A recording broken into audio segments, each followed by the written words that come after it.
Ahoy there folks, I'm Captain Benzie and welcome to another video for Eve Echoes. Today's video is going to be a little bit different. Now, over the weekend we had a developer roundtable. I did actually record an entire sort of reaction video of me going over this. Unfortunately, I had completely misdone the sound levels, also the camera just didn't work, so I kind of just put it onto the side as that I don't really want to redo that one, we'll just let it slide. Unfortunately, today I woke up with a horrifically bad throat. I'm sure you can hear. My sinuses feel like I've been snorting lines of burning embers and chili powder, and my throat feels like someone's tried to feed me a golf ball made of broken glass. So what I thought I would do today then is we'll go through the roundtable video again, because I don't have to talk too much during this one. I just get to extrapolate and explain what is going on and give my thoughts and opinions as we go. Now, this is a long roundtable. It's 36 minutes 45 for the round table, plus with me pausing and so on. Last time I did this, it was about an hour long, so do strap in. As usual, like the video if you enjoy it, subscribe to the channel if you haven't already, making sure to ding the notification bell, and do check out Patreon and Redbubble if you want to go the extra mile to support the channel. Otherwise, let's jump straight in to the dev roundtable for the balance update, industry plans, and plans ahead for 2022. So on the left here, we have Siwe, who is our new host for this. I think it was Hayden we used to have before. He's not running these anymore, it's now Siwe. I've not spoken to her before. I'm not sure if she's part of the standard team. But hey, we're having a look here. So we've got she's just said there is that essentially we're going to be having a talk about the balance update, then talking about the future industry update in May, and then looking forward to some spoilers at content coming ahead of time. We have two people in the room with her. On the left here, for the first time ever on camera, is Wilson. Wilson is the guy who deals with events. It says here, we've dealt with him on Discord, we've always been a lurker in there. He actually did some of the Capsuleer combat events earlier during like the beta. Yeah, there we are, death-defying Capsuleer named Wilson, who was often doing strange things with strange ships during the previous quiz and that. Yep, now we know what he actually looks like. On the right, however, here, again appearing for the first time on camera, is Cloud. Cloud is one of the devs who I probably speak to most. Between him, Lancedot, and Melos, these are the three that I speak to most. Cloud is kind of your game design.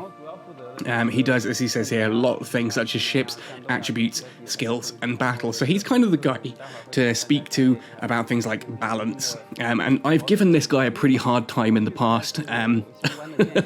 Fairly or unfairly is entirely up to you, and I hope he's taken that sort of in good humour. We have sort of spoken backward and forward about various different balance things. I like to get his opinion on why NetEase have made certain decisions to do certain things, and I do obviously like to offer my opinion and your guys' opinion to him as well.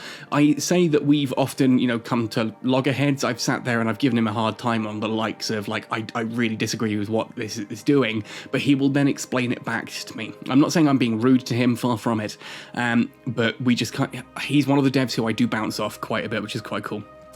Both our designers seem to be motivated, right? I don't know what time they had to be pulled out for this. I like that. Can I ask if you volunteered? Maybe, I suppose so. We're here by choice, just not our choice, says Cloud. I will give Cloud his credit. He is a bit of a joker in Discord as well. It's good humour to talk to. Okay, so here we are going to start off then by having a look at the balance update, talking about how it changed from the test server to live. Now, a lot of this is looking back on the past and why they changed things in a certain way. I think Siwe is going to be reading some sort of opinions and then asking the designers to actually sit there and feed that back.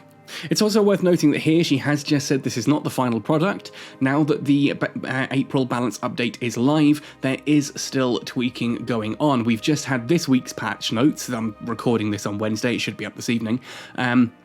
We've just had today's patch notes and there was literally nothing in them, so I'm kind of hoping we do get some tweaks and balance adjustments in next week's in the maintenance, but we will see. Anyway, let's have a look and see what we're going to have a look at here.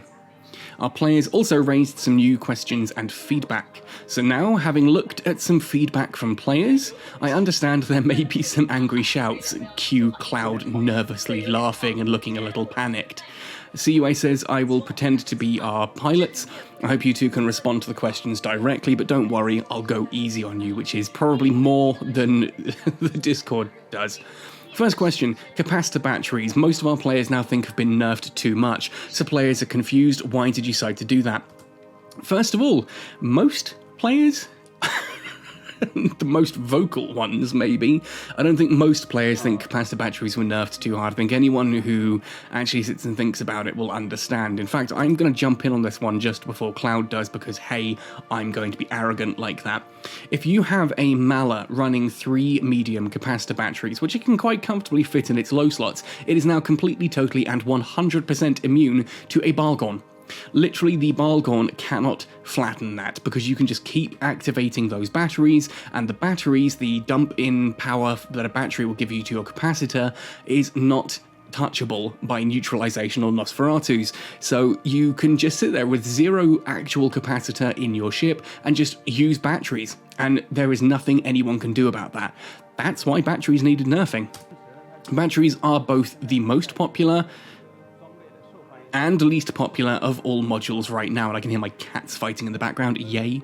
According to all the fitting data we found, says Cloud, battery usage and the Capsuleer's usage rate for them is very high. We didn't mean to make such a big change to batteries that all players love. There's a but. However, we also found, including the feedback from many players, that when using a battery during battle, especially when it's combined with repairs, prolongs the whole battle a lot. This makes it difficult for you to destroy other players with basically the same strength as you, which is especially the case for players who like to use batteries often. The entire combat experience was very protracted and boring. We want to make battles more enjoyable, so we've made a small adjustment to batteries. And it is a small adjustment. Like, for the most part, batteries are now untouched. They've just increased the cooldown on them, so you can't just spam them forever. And I personally think that's fine. Like, again, maybe this is just me having grown up with EVE Online rather than EVE Echoes. In EVE Online, it is a rare feat indeed to get a ship at complete capacitor stability. In EVE Echoes, it's almost the goal. It's just the thing that you try to do for most things. You want to be capacitor stable, and it is pretty straightforward to do that for most ships. I was literally having a conversation on the EVE Echoes community Discord this morning with someone who wanted to fit a Maelstrom and was complaining that it wasn't capacitor stable. And I sat there and said, what do you mean it's not capacitor stable? Like, what are your battleship engineering skills, your shield operation skills, etc.? Because with fairly middling battleship skills, Silent Rose ran a Maelstrom that was completely cap stable really, really easily. And he's like, oh yeah, it's cap stable, but it's not, I need it to be cap stable against 2 neutralizers. And it's like, you want to be cap stable whilst being neutralized. So what's the point in a neutralizer? Like, if you can easily just ignore a neutralizer, what is the point in them? Anyway, so in perspective of designers, I can understand it, but after all, I'm playing the role of a Capsuleer today, says CUA. Especially from the perspective of a Dreadnought player after the nerf, it's almost impossible for me to use them now. Are people really saying that? I'm going to pause again. Are people really saying that Dreadnoughts are now impossible to use since capacitor batteries were nerfed? Good lord, that's not right, is it? So he's talked about the Naglfar being very capable at repairs, and the main change this time focused on batteries for capital ships, because this class of ships relies heavily on batteries, basically dreadnoughts. I love that Abaddon in the background as well. So after our adjustment this time, players with the Naglfar can still recreate their original combat routines and strategies by either fitting an additional battery, which is almost unchanged, or of course this is because its fitting strategy has now changed, others have to be adjusted accordingly.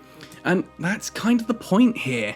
I really feel that's kind of the point here, that when it comes to things like batteries, if you want to be cap stable, you still can be. You're just going to have to sacrifice something else in the meantime to actually fit into that.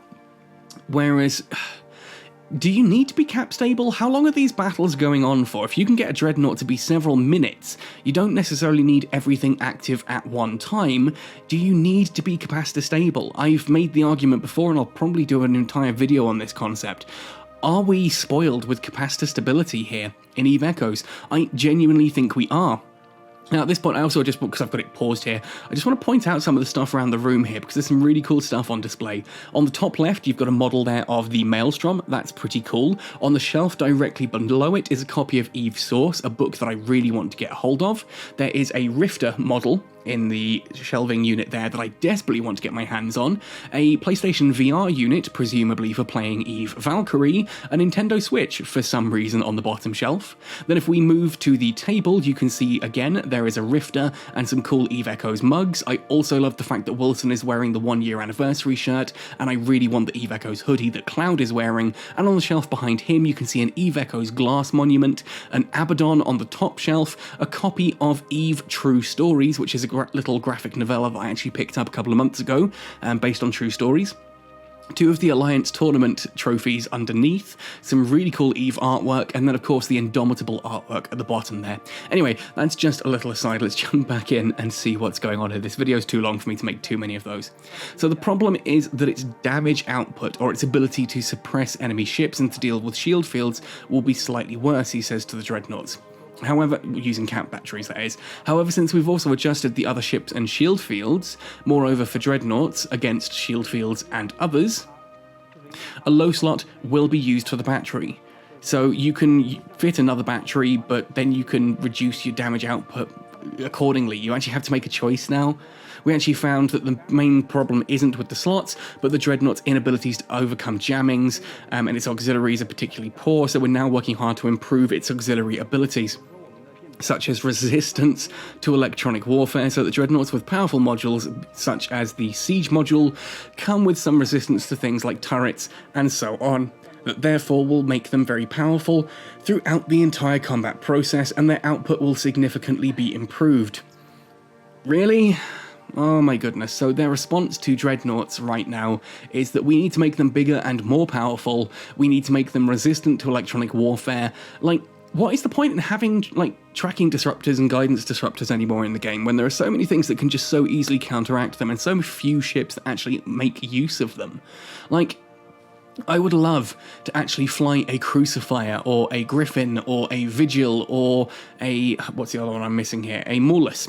I think these could be really interesting ships. They're just absolutely terrible and there's no point doing it. Now you're telling me that you want to make even Dreadnoughts more resistant to electronic warfare? What is the point in having tracking disruptors then? And Dreadnoughts can just basically ignore them and blap everything. The whole point was that a Dreadnought would basically get disrupted on its tracking disruptions and things like that.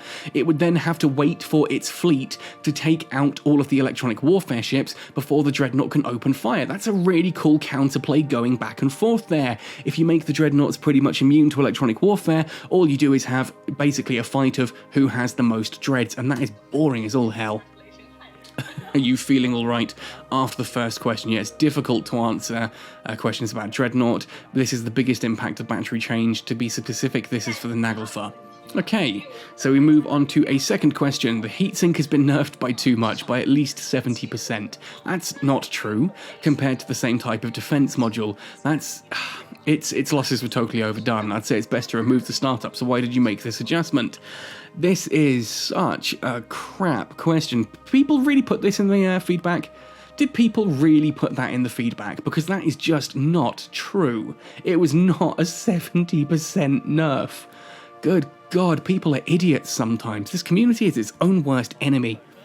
So we're hoping that the heatsink can provide a smoother damage output curve throughout the entire output cycle, which the changes that they made, as I showcased in my video talking about all the different passive modules, actually did. That is exactly what this did. If you looked at how heatsinks worked before the balance update completely, it was a big change between being cold and being fully hot with heatsinks or ballistic control units or whatever. When the balance update test server came out, the line was considerably smoother, so they actually achieved that. But at present, its active effect is too strong, and its passive effect is too weak. So just get rid of the active effect and buff the powerful effect.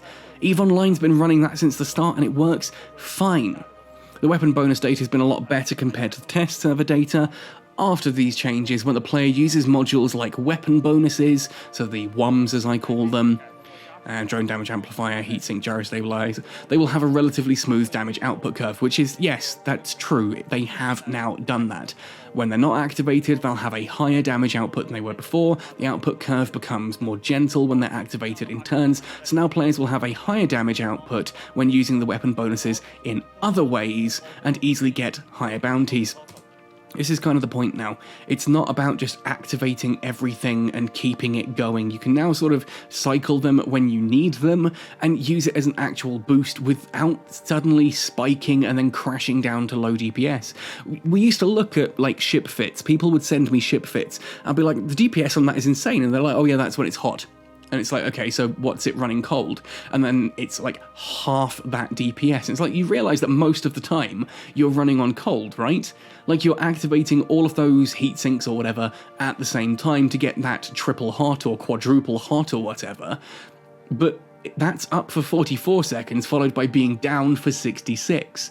That's not actually a good thing. People realized that, right? So here now you are incentivized to use them more as a burst when you need to actually pull something down quickly, but you can just leave them cold if you don't want to.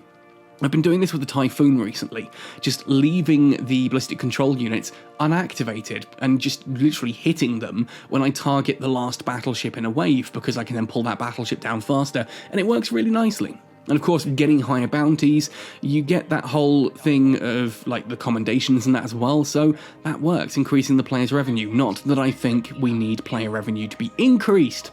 Oh, and then third question, we come to the shield field module reduction, which that she claims that people are saying has been nerfed too much. What are the reasons for this? I think Cloud's going to take this one. Yeah, okay, let me answer that first. The problem is also very difficult to explain. The usage rate of shield field in siege battles is currently 100%. Why do we need to modify it though if it's already so popular? Well, first of all, when shield field is used with batteries and remote repairs and extenders, it can almost result in no losses. Then during an entire 1 or 2 hour battle, it's like hitting wood for both opposing fleets. Yes, thank you! Thank you for saying it! Our battles go on entirely too long in EVE Echoes because cap stability is not a concern, and the shield fields were just ridiculously good. Thank you, Cloud, for actually saying it. Means the battle flow is very slow and boring. We also made some rational adjustments to the shield field, from the perspective of improving the battle experience. Remember, the battle experience, improving the battle experience comes from both sides. You can say, how are you improving it by making it worse? Because you're giving it counterplay, you're giving options to actually fight against this, which means there's a lot more going on in the battle rather than who has the higher DPS and thus can break through the shield tank faster. Ooh. After all, a nightmare with a few remote repairs can withstand dozens of battleships or even 10 dreadnoughts. This kind of battle is a bit too protracted. Yes, and it resulted in an entire toxic meta of using drones for PvP. Because drones were the only thing that could reliably get inside a shield field bubble, and being inside the bubble negates its effect, so the drones were really useful. So drone doctrine was a big, strong thing. By nerfing the shield fields a little bit, you actually reduce the need for the drone doctrine, and you bring up other counterplays. Like, you can sit there and say, oh, well, not many people use armor links in big fleets. Yeah, armor linking does tend to be better when it's worked in smaller fleets, smaller roams and PvP situations like that, whereas shield field definitely works better in bigger sort of siege-style battles. Regarding armor and shields, Cloud says, we really care what many players have said to us. What do you mean by that? For example, hey, the shield field is already so strong, why did you only nerf the item, why haven't you buffed the armor link yet? Because the armor link doesn't need buffing. I had this conversation with, I can't remember exactly who it was with, a couple of weeks back, again on the EVE Echoes official community Discord, who was saying shield field is just flat out better. No one uses armor link because armor link requires you to have one in every single squad, whereas shield field you can just have one per fleet. It's like, yeah, and maybe that's a problem with shield field. Maybe shield field should be weaker so that we need more of them rather than thing. And he's like, okay, yeah, fair point. But we don't use armor links in big battles. We only use them in small battles. I'm like, yeah, but do you use shield fields in big battles? He's like, no, because they're too slow. You have brawling and things happening in smaller battles, people get inside that shield field and it's all over. The armor link is a better thing there. That's balance. That is balance. We don't need armor link and shield field to be both viable in large-scale battles. We don't need them to both be viable in small-scale battles. There are still times when I'd actually want a shield field in a small-scale battle. Historically, back when I was in Golden Horde, we used to use sniper talwars with a succubus around them, a succubus and a burst 2, and the succubus would have a shield field around the snipers, so anyone trying to shoot the snipers from a distance hits the succubus instead, and it's like, oh, would you look at that? That's a fleet tactic. People don't think about these things, and then they complain that the module doesn't work because they're too dumb to actually think of how to use it. In fact, we're also thinking about designing different ways to use the shield field and armor link in different tactical ways. We won't simply give the armor link more resistance, because it doesn't need it, or make it act like a shield field, and that's because it's almost the same anyway. No, we aren't going to do it this way. We want the shield field to act as a kind of inside protection, and something the enemy can break through. They are offensive and defensive tactics like this, so the armor link may be updated this time. In fact, players can also see that more emphasis has been put on mobility, which is different from the shield field. The shield field slows you down when you activate it. The armor link does not. The shield field, therefore, does not work so well for brawling or kiting because you can't get the speed up that you need. It also, by reducing the speed of the Guardian that is using a shield field module, means it's easier for enemy ships to actually get inside it and counter it. This is all good because that is counterplay. After it's activated, the ship will slow down. It's a tactic of this kind for fleets that mostly remain still. So yes, it's a sniper idea. Of course, we're still trying to further optimize this, and we'll explore more tactics later on.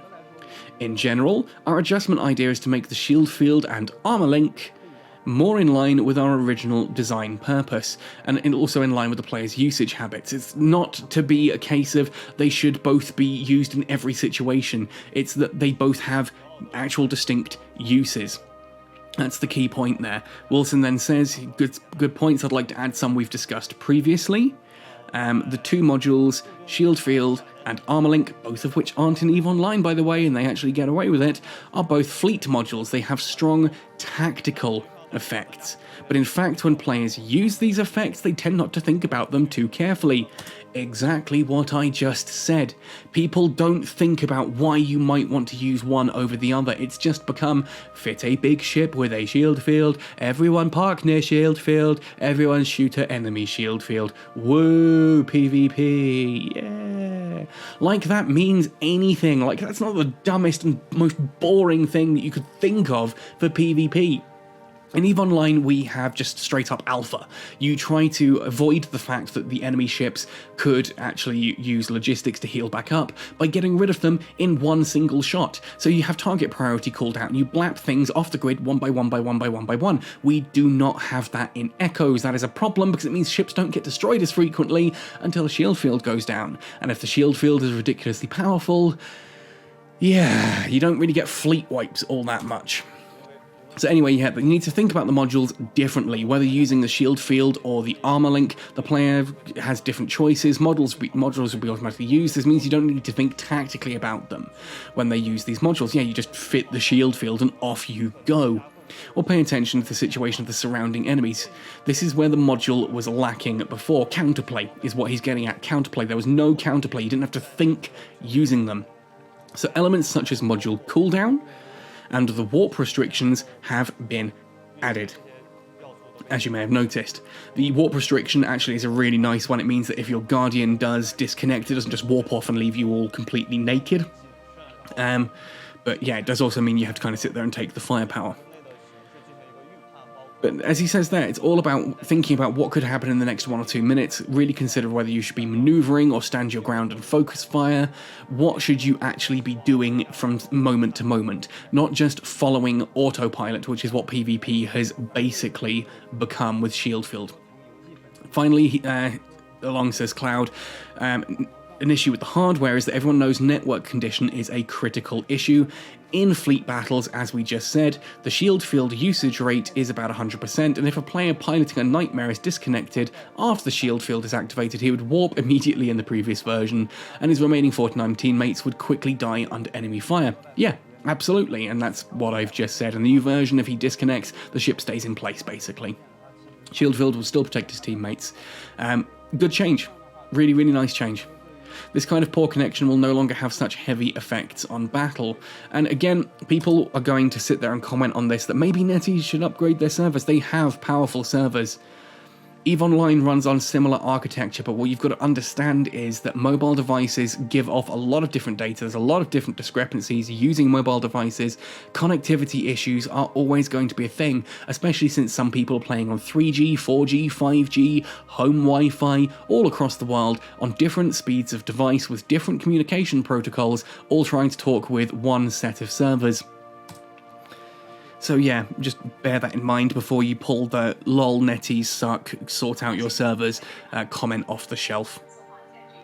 So in this Q&A we can see the designers have put a lot of effort into the newly balanced version. Yeah, I would genuinely agree with that. A lot of effort did go into it. I disagree with a lot of the rolling back, but there we go.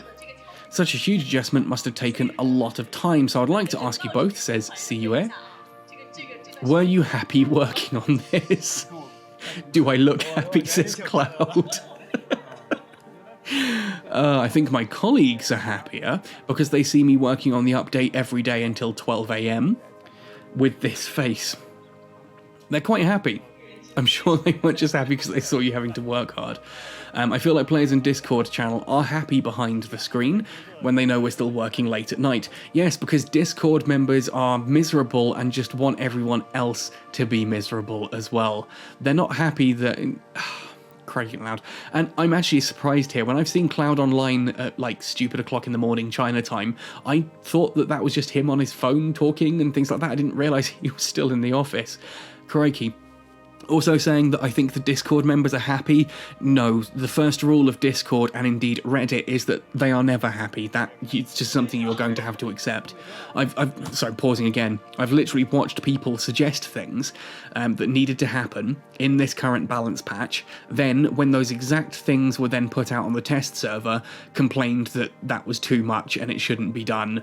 And then when it got rolled back, those same people then complained that the thing that they had originally suggested then voted against wasn't being actioned. Like, you have to meaningfully be trying to be stupid for that, right? That's not normal. That's not normal. Again, I will be putting together a video on how this community can sometimes be its own worst enemy, and that's it right there. So I received greetings from many players across the world, from abroad. Players can speak English and Chinese, probably because I use these two languages. Their greetings to me are always like, oh my god, it's 2 AM and you're still here. It makes me happy, it's a comfort to me. What? Why would it be a comfort that people are like, oh my god, you're still in the office at 2 AM? You better be getting paid for that, Cloud. You better be getting paid for being in the office at 2 AM. Like, there is no good reason for that. That's not a good thing. That's really not a good thing. Like, if you're struggling with what's going on there, maybe enlist some help. Like, I don't know.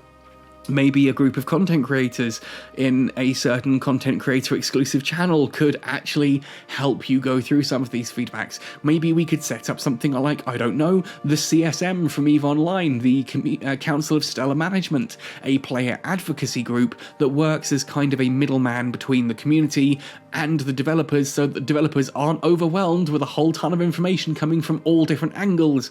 I don't know. Yeah, we have to adjust the balance, he says.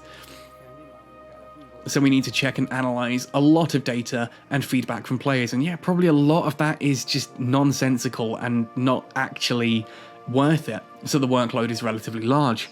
No wonder there's so many dark circles under your eyes. Shame, don't pick on the poor guy. But serious question there. How much of the actual feedback they got from the balance update was even relevant?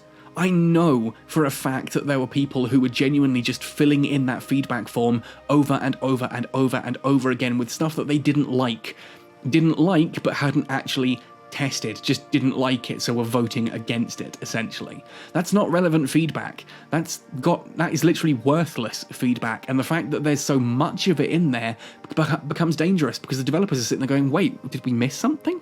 Why are so many people, like, you know, against this thing? That's why. So when you encounter difficulties and don't know which way to go, how do you deal with it? Flip a coin, apparently. A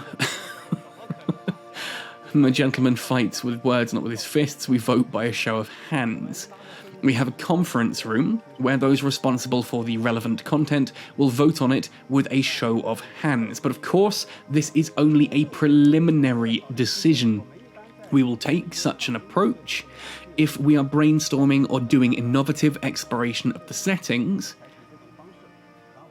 We then carefully consider the feasibility, rationality, production costs, and difficulty, and the impact on the player, etc.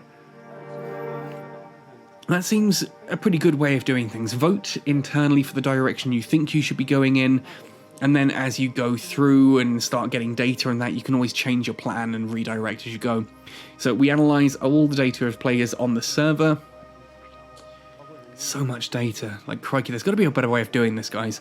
And then combine it with the countless pieces of feedback, often useless, collected through major community channels, taking both data and feedback into account, along with the designer's experience and personal knowledge. Good, that's an important part as well, personal knowledge and experience being used. That'll eventually result in a multi-aspect process for deciding whether this setting is reasonable or not. We also conduct the before and after data comparison, like now they're currently looking at what's happening after the update's gone live, to ensure as many players as possible have fun. We won't just nerf something because it's fun or strong. Yeah, you nerf it because it's damaging the game environment. That's something that a lot of people just don't seem to understand sometimes when it comes to balance, that you don't nerf something just because, oh look, these players are having fun, won't it be fun to go over there and kick over their sandcastle? No, when stuff is getting nerfed, it's usually because it makes the game better, that thing is not as strong as it was. It either improves other options, or it stops damaging situations arising like Isk Dragons. So they combine all these different things. There must be some negative opinions amongst them. Oh boy, you have no idea there, CUA. Must have a strong heart, right? Yeah, have a heart attack and just die from some of the crap that goes out on Discord and Reddit. How do you respond when you're faced with negative comments? Speaking of that, I think when I saw the feedback from the test server, I was a little flustered. Not flustered, just a little sad. I felt uncomfortable while checking it, and I still have to do that. After that, I continued to discuss with Cloud to decide what to do and what not to do. Because in fact, whether it's positive or negative feedback, players don't give us their opinions for no reason. No, often the reason is just that they're scared and they don't like the fact that their numbers are going down. Someone, again, sorry, I'm terrible with names. Someone recently said to me that, like, thought processes can be with players can basically broadly be broken down into two categories: exploration-based thinking and exploitation-based thinking. An exploration-based thinker looks at a new situation and goes, right, how can I sort this? What do I need to do for this? How do I find what to do? An exploitation-based player is the one who sits there and finds something that works and then wants that one thing to work the entire time.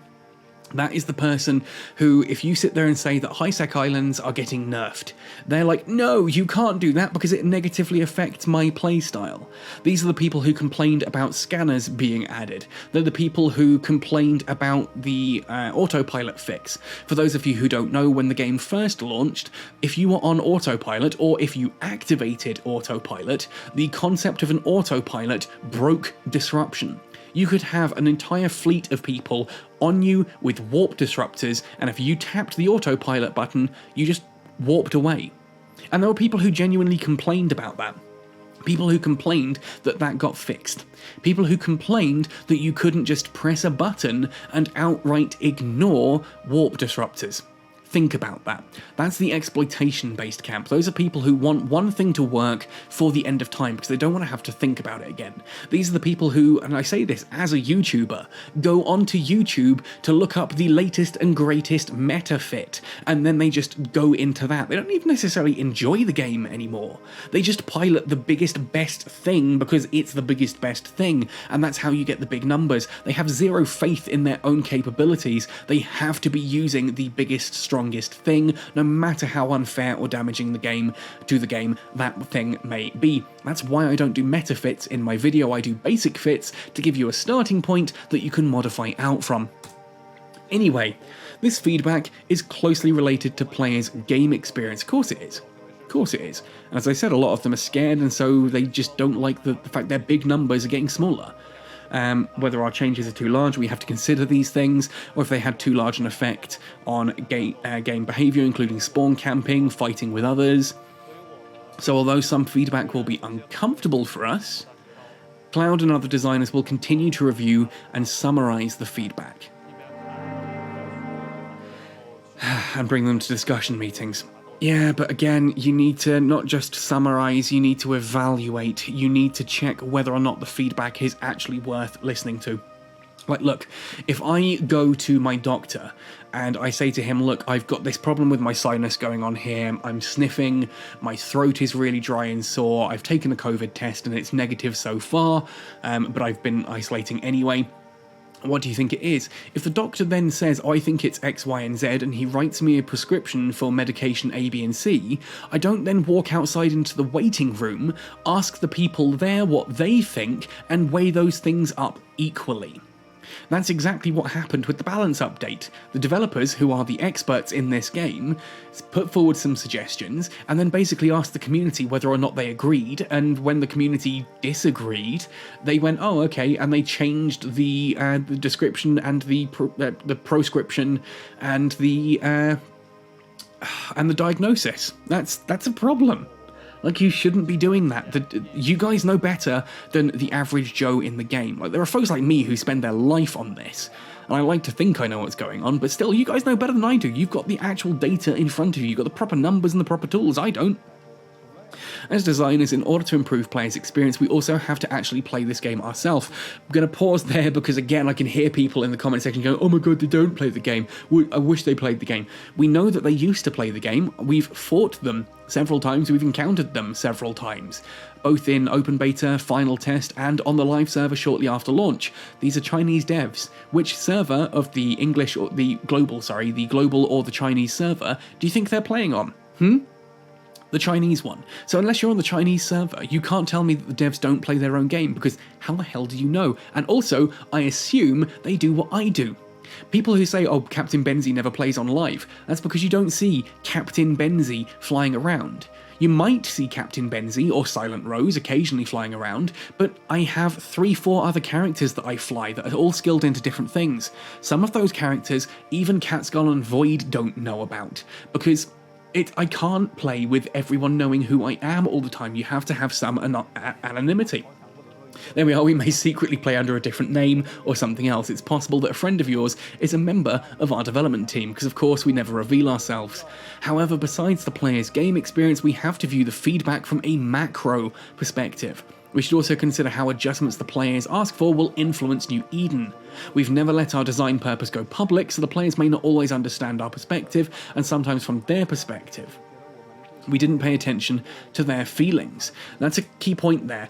We sometimes sit there and say, oh, the devs aren't listening to us because they haven't done exactly what we asked them to. Maybe they've got a particular plan and a particular reason, and we have seen this before, where stuff we've asked for hasn't happened when we've asked for it, because a few months down the line, something else comes along that kind of does that in reverse and affects it from a different side. The devs had a plan, just not necessarily the plan that we're working on.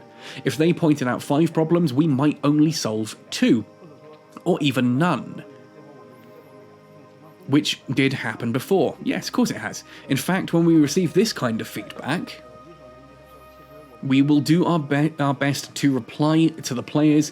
The amount of feedback is quite large every day, so again, help us sift it. And we always get pressured to look at the negative reviews, because that's human nature. The human brain, or specifically the reptilian part of the human brain, of course, focuses on the negative. Negative things need fixing.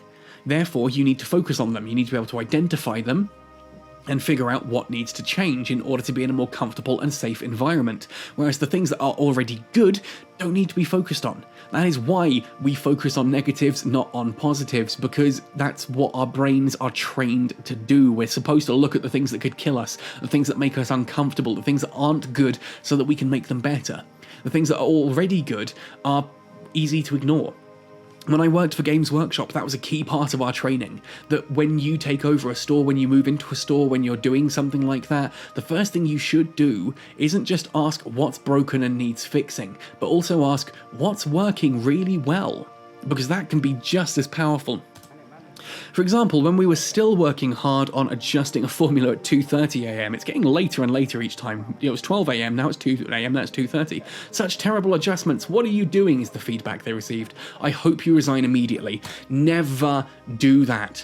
Never be that guy. Never be that absolute idiot who thinks it's okay to get aggressive and abusive to someone over a freaking video game. Grow the hell up. Stop being pathetic. I've had these people on my channel, I've had them in my Discord, I see them on the community Discord, I see them on Reddit. It does not surprise me that the devs get feedback like this, and people like that need to seriously look hard in the mirror and evaluate if this is who they want to be. Is that who you want to be if you're that person? Don't be that person. It's okay to be angry and annoyed. It's okay to look at a situation and go, I don't like this, this needs fixing. It's okay to say to the devs, I disagree. It's not okay to say, I disagree, you suck. It's not okay to say, I don't think you're doing the right thing and you're an idiot. You're taking it personal. That is not okay. It's their job. It is not a reason to attack them. We actually need a pretty high tolerance for stress. Yeah, try being a content creator. After reading it, we have no choice but to let it pass. You take it in, you breathe, and you let it back out. Sometimes we'll even forget to make an expression, though we're almost brought to tears, but we still have to persist, otherwise the players will not have a great experience. Yeah, and as they've just said, that ultimately sometimes the things that they need to do aren't the things we're asking for. Sometimes they need to do those things first and then come back to the stuff we're asking for. Sometimes they disagree with the stuff we're asking for. Maybe you secretly cry in the middle of the night. Yeah, it wouldn't surprise me. I know game developers who genuinely do. Sometimes I almost cry and I feel hairless. The more tired I am, the more my hair falls out. It's been a bit better recently. But in the past, I've had times where loads of my hair fell out. So the designer whose hair falls out the most now isn't here, right? Poor Melos, shame. We received many negative reviews, there are still many players encouraging us. Yeah, when we see the positive feedback, I might shout, wow, the players recognised my work, for example. Sometimes we send a questionnaire or something similar to players, and when we get a high score or receive their support and appreciation, read that a bit fast, we realise that making adjustments according to their suggestions is all worthwhile. But you can't always make it according to their suggestions. Some people will come out with the most ridiculous suggestions, like, oh, I think the Vindicator needs its webs buffed because it just doesn't fit my head that it should be that way, they need to be stronger just because. That's not a good piece of advice to listen to. Hopefully, the devs don't listen to that, but we still have the freaking Caldari attack battle cruiser on the horizon. Did you forget about that one? I haven't forgotten. That thing keeps me up at night. That is the nightmare that haunts my dreams. Anyway, maybe thousands of our players, such as Interceptor players and their opponents, will have better experiences after we improve the issues regarding lurkers in pirate bases, lurkers in opponents' systems, players who eliminate pirate bases, people who bully others, so their positive feedback gives us a sense of achievement. I think it is important. So I'm pausing a lot recently.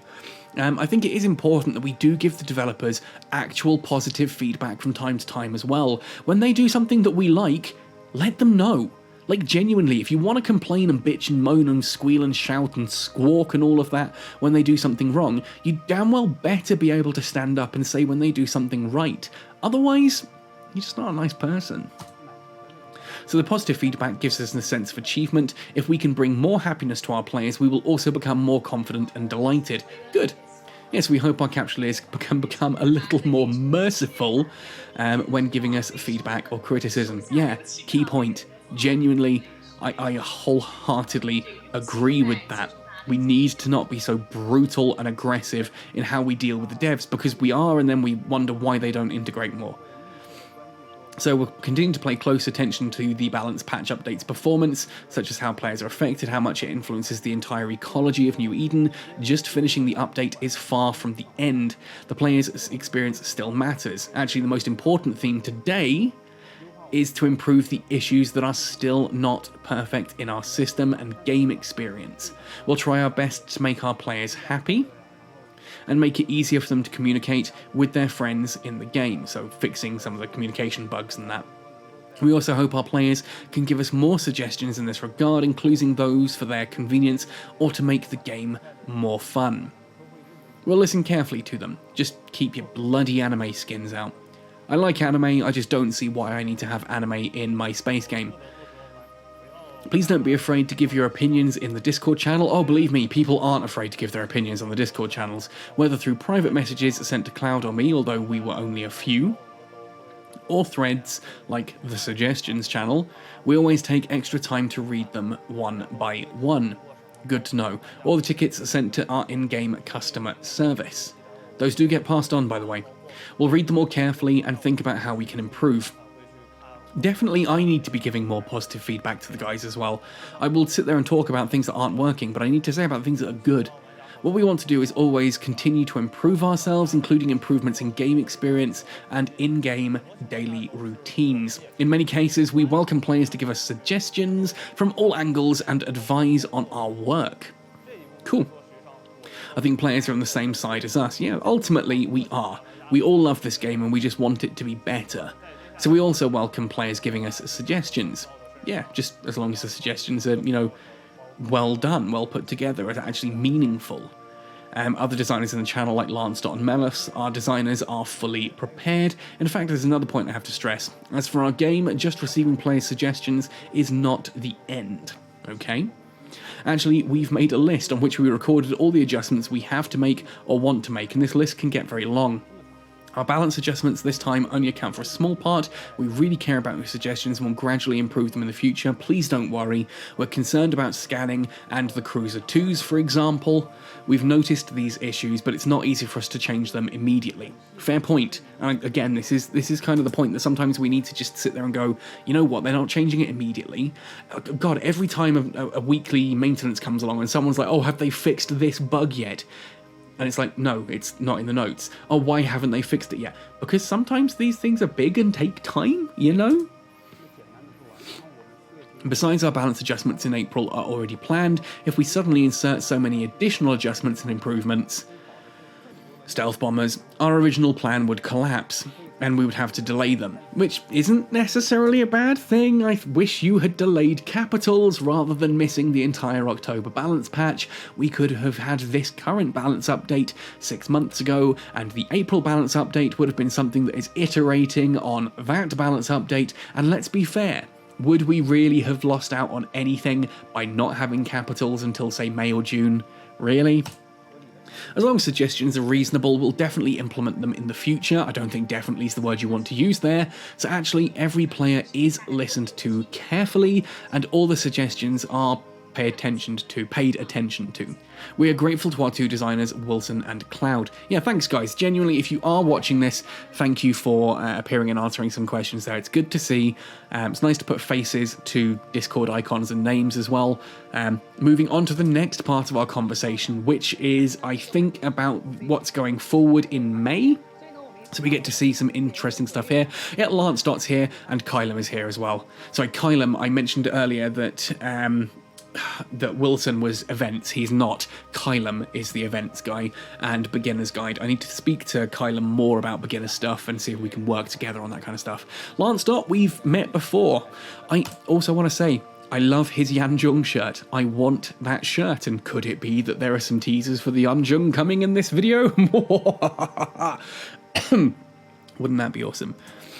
Lance Dot is the guy who does a lot of the industry stuff, so it makes sense that they've brought him in for this particular point, if they want to talk about industry, what's coming in the future. Even here, CUA says we've brought in the designers that like spoilers the most. After all these discussions, we must not have anything left unsaid.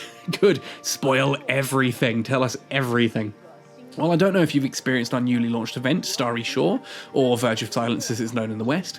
I heard this mode is a new idea to open up a new area for our capsuleers to explore, battle and compete. I'm going to pause. I kind of want to do a video on this after the fact. I had a bit of a rage when Verge of Silence first launched in the Discord chat. I was very disappointed by it. I thought that this was going to be something big and exciting, and a lot of it was definitely problematic. But I think we've actually learned a lot of really cool stuff. And there were some really interesting ideas done in this event, just implementation could have been improved. So again, feedback on the positive things, then talk about the negatives. For example, the mining and the PvE in the safe system, yeah, that's been problematic. As I logged in this morning, the server-wide thing of completing all of the combat anomalies still isn't done. Like, crikey, because they're just not there. They just don't spawn. People aren't able to really do them. On top of that, the mining as well, it's difficult to actually complete. You know, you kind of sit in a belt. When it appears, you warp to the next one, you activate your strip miners, you grab what you can, and you just kind of try it that way. The best way I found was to go into the Perilous in a Stratios, and then just sit there cloaked. And I used my gate camp running skills to their fullest effect. I actually had a lot of fun doing that. It gave me a lot of chance to play with things. When people uncloaked me, I could, you know, move to a distance, recloak, or in some cases take out faction frigates and stuff like that with the Stratios. It was a lot of fun in that sense. So some good things and some bad things. I don't hate it as much as I did when it first came out. But anyway, that's a tangent that I shouldn't have done. Actually, as we've mentioned many times, all the members of Eve Echoes have been working hard to provide our players with more content and modes, and to enrich the diversity and playability of our game. So I also want to ask, why do you want to create such a mode? And I think it's Kylan who's going to take this. To put it simply, he says, I had an idea, mainly because of my curiosity about unknown worlds. I love that shirt. Our new Eden is a huge world. Sorry, they take a long time for these captions, but it still has unexplored areas outside New Eden. Are there any unknown systems that haven't been discovered yet? Well, yes. Yeah, we know there are. That's kind of what wormhole space is and a lot of things. And he says, I believe there should be. After discovering these unknown systems, how will different factions in New Eden react? And this is cool. This is something we don't often see in even EVE Online. So seeing it in Eve Echoes is really interesting. What kind of role will our capsuleers play? In fact, they're all worth thinking about. And I think that's an interesting start to the event here, that's the theme, and could we see some more stuff like this in the future? In New Eden, were there any visitors in ancient times, before the Eve Gate opened? Yeah, there's good points there. Quite possibly. Not just the people who came through the Eve Gate. Were there any remnants left of ancient civilizations? Well, yes. And could this be Yunjung that he's teasing here?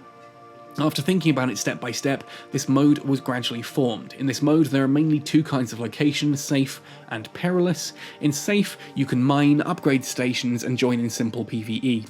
At least in theory you can. In practice, yeah, not so much really. In the perilous systems, everyone can collect the system's data and explore. Yeah, and sit there and do crazy PvP in carrier versus carrier, because everything became a graveyard with a couple of capitals sitting on it. Of course, you may encounter danger in perilous systems, which mainly be concern from other capsuleers in capitals, so you better remain cautious when you go there. I also agree with them actually making the PvP refundable, you know, giving your ship back afterwards. It's a nice fun thing for an event.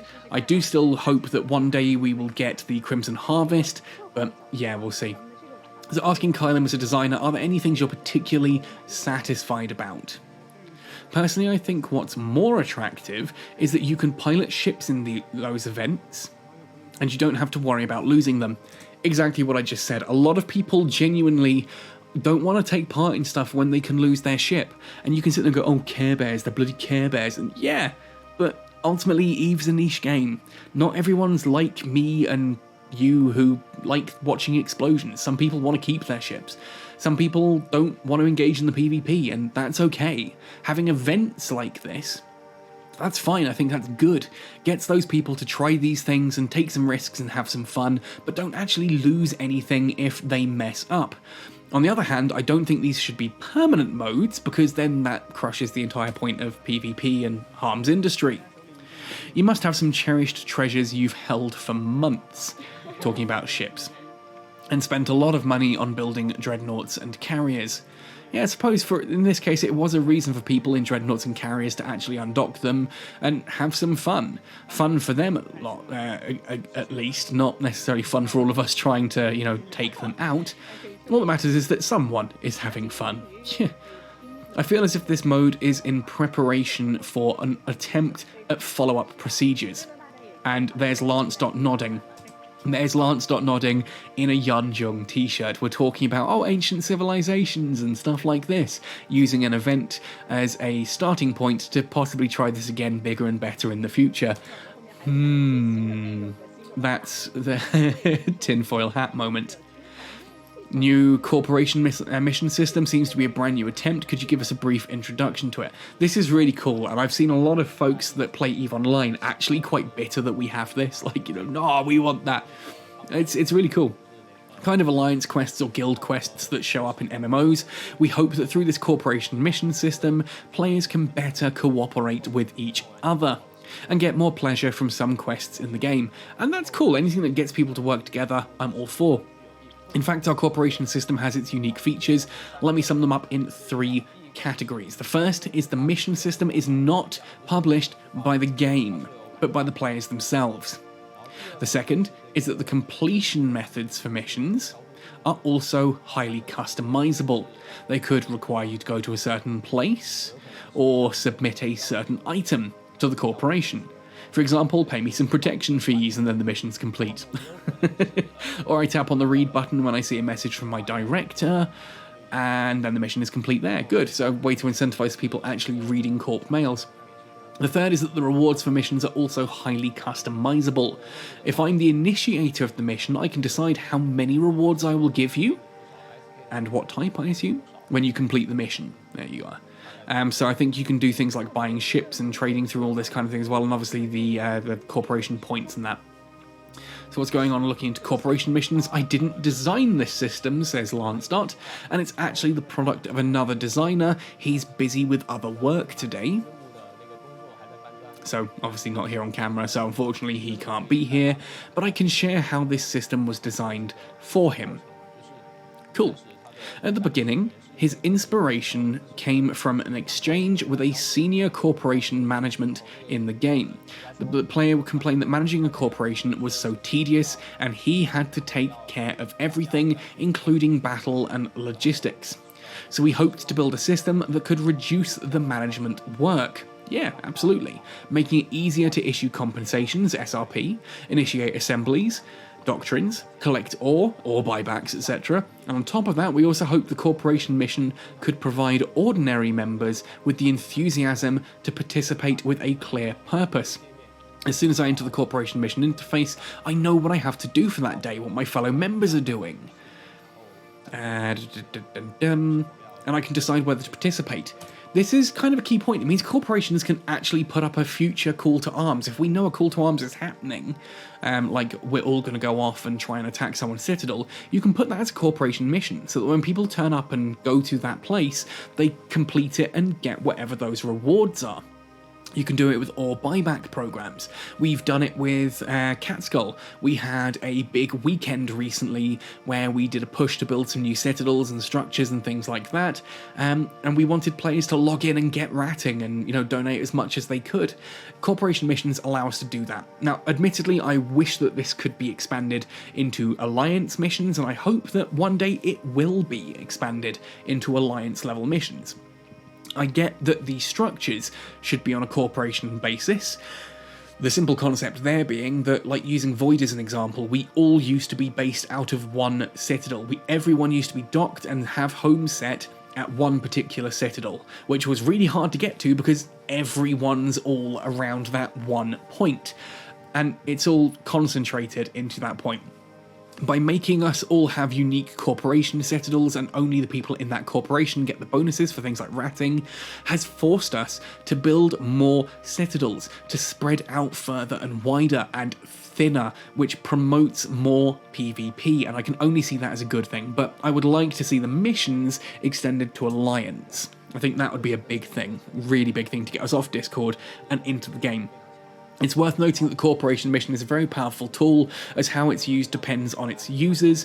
It can make the members of a jubilant corporation more connected, and it can also make the dark coal mines even darker. So we're very much looking forward to what kind of changes it can bring to the players. Yeah, I'm interested to see what kind of things people come up with on this. I think there's a lot of interesting stuff that can be done with it. I also hope that our players will be free from the dark coal mines. Now the gossip time. This is the part of this that I've been waiting for, because we also know that many capsuleers are very concerned about industry-related changes. So now we're going to be looking forward and talking about what's coming. A new series of content is coming out in May. Could you give us a sneak preview here? Sure. First of all, the release time of our industry version is set for late May. So there it is, late May. And the content we tend to release will have 3 major parts. First is mostly new industrial ships, and then there's new industrial modules and the corresponding industry balance adjustments. So let's talk about the ships first, because the ships have been in our development plan for a long time. Please, players keep coming to the community to find out about them, then we can specify their details. So we've got 3 coming at this time. The Roundtable, an industrial capital ship. It's the first ship in the game fitted with mining drones, which I confirmed on the Discord a couple of weeks ago. I've been teasing that for so long, I'm glad someone said it, so I can actually go, there we are, it's been confirmed. The Roundtable uses mining drones. It's the first ship to do it. I don't know if mining drones are going to be available for your coveters and your procurers and your retrievers and your ventures, but definitely on the Roundtable. Do we get the other things for the Roundtable though? It has 2 working modes. Ooh, is this the panic button? The first is efficient collection mode, no then, which helps players to collect resources quickly. The other is mining team mode, which allows everyone in the team to collect faster, so you can switch between 2 modes, one of which just impacts you if you're solo mining in a Roundtable. If you're solo mining in a Roundtable, let me know, ping me, I'll come say hi. Or you can go into a fleet-wide one that will help the entire fleet bring in more. Again, brilliant for those things if you need to bring in a load of stuff, like for your corporation. And it's an industrial core, not a nano core. It's a module that you can buy and choose to, or build and choose to fit. You don't have to have it on the Roundtable, but it's what allows you to switch the modes. So you might decide you don't want the ability to switch modes. You're just going to keep the Roundtable in its base form. They don't mention the panic button there either. In EVE Online, it has what's called the panic button, pulse-activated Nexus Invulnerability Core. Basically, the Roundtable player can press the panic button. Everyone in their fleet becomes completely immune to all forms of damage for 2 minutes, but cannot warp away during that time, which basically it's, press the button and panic while reinforcements come. Looks like that's not being added in EVE, in Echoes. Cool, I'm actually okay with that. I think that's not necessary. The second ship is the Orca, which I've done a video on. A relatively versatile ship. It might be a little mediocre, but it's almighty. That's 2 very different words there. It can mine ores quickly by itself and improve the mining efficiency of surrounding teammates to a certain extent. The third ship is for salvaging, called the Noctis. Again, fantastic here, finally confirmation that it is 100% the Noctis, the salvaging one, not the, oh, they just, they're using the wrong word, they mean the porpoise. It's definitely the porpoise. Porpoise is already in the game files, it's definitely that one that's coming. How many times I've had to say they've confirmed it's not the porpoise? They've talked about the porpoise coming later in the year, possibly late 2022, early 23. It's definitely not the porpoise. These guys know what they're talking about when it comes to the Noctis, and I'm looking forward to this one. It's the only ship in our game that has bonuses for automatic salvage. Fingers crossed we also get a way to actually get auto salvages and the skills a little bit easier than we've had before. Cool, so that's interesting. I like those changes. I like the confirmations we've got there. Some of my work is still in the design stage or concept stage, so presumably not coming in the May update and haven't been implemented yet. My role is mainly about the impact of new industrial ships and industrial modules, and making some adjustments to some systems in the upstream and downstream of the existing industry process. We call these industry balance adjustments, and we're aiming to help industry players improve their game experience, and avoid situations where no ore is available for collection while mining efficiency is improved. Oh god, they're going to do it, aren't they?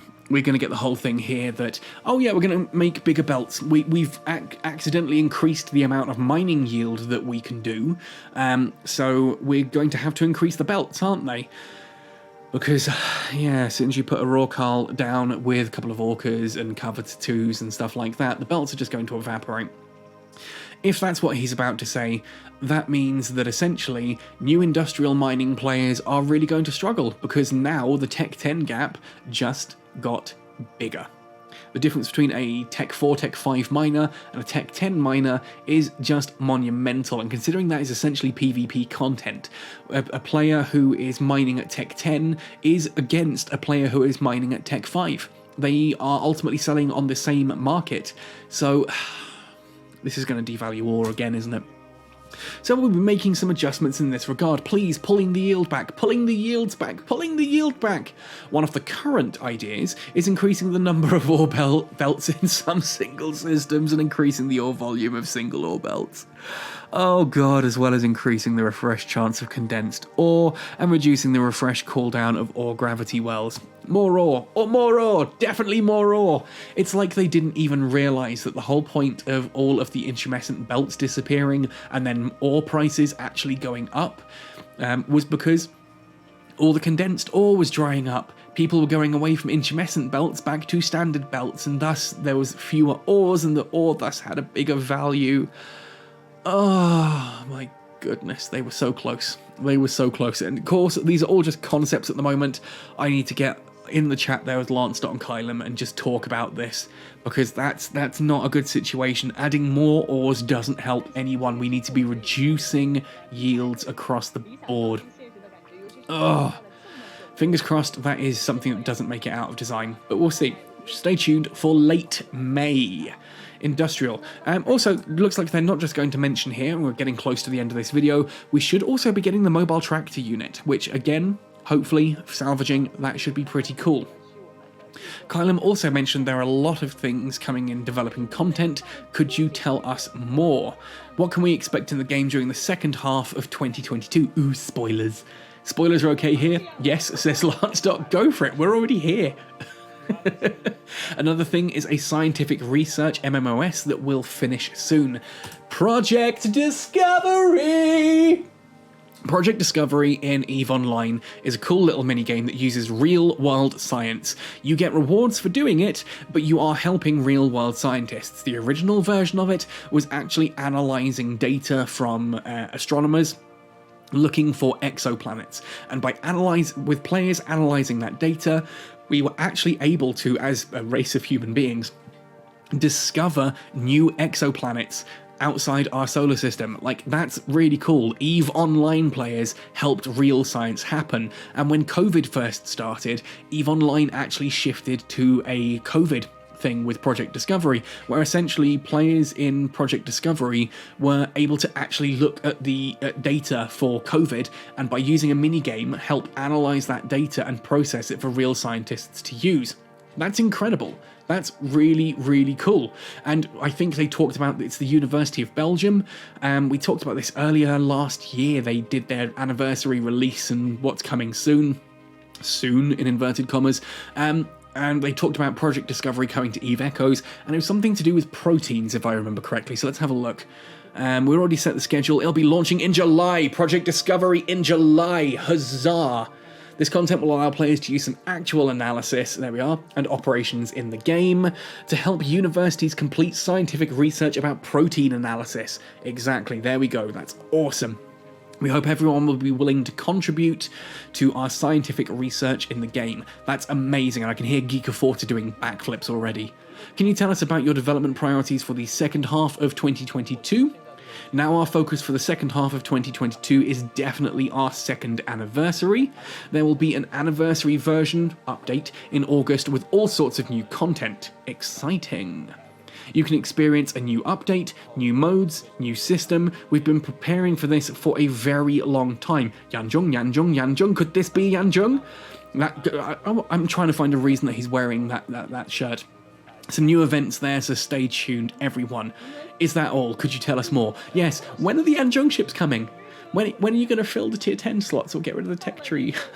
Why have you stopped now? Yes, more information. More information. Because someone, he says, they'll kill him. They'll kill him if they say too much.